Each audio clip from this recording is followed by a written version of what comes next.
அண்மை செய்தி. தஞ்சை மாவட்டம் திருவையாறு காவிரி ஆற்றில் மூழ்கி 2 சிறுவர்கள் உயிரிழந்திருக்கின்றனர். இது தொடர்பான மேலும் விவரங்களை தருவதற்காக செய்தியாளர் லாரன்ஸ் இணைப்பில் இருக்கிறார். லாரன்ஸ், வணக்கம். தற்பொழுது இந்த சம்பவம் எப்போது நடந்தது? இது தொடர்பான மேலும் விவரங்களை சொல்லுங்க. வணக்கம். தஞ்சாவூர் மாவட்டம் திருவையாறு காவிரி ஆற்றில் இன்று ஞாயிற்றுக்கிழமை 2 சிறுவர்கள் குளிக்க சென்றனர். அப்போது எதிர்பாராத விதமாக ஆற்றில் அடித்து செல்லப்பட்டனர்.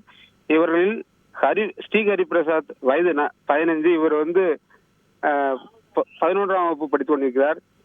மற்றும் பிரேம்குமார் வயது 14, 9ஆம் வகுப்பு படிக்கிறார். இவரும் இன்று காலை 11:30 மணி அளவில் ஆற்றில் குளிக்க சென்றிருக்கும் போது எதிர்பாராத விதமாக ஆழத்தில் மூழ்கி 2 பேர் நீரில் மூழ்கி உயிரிழந்தனர்.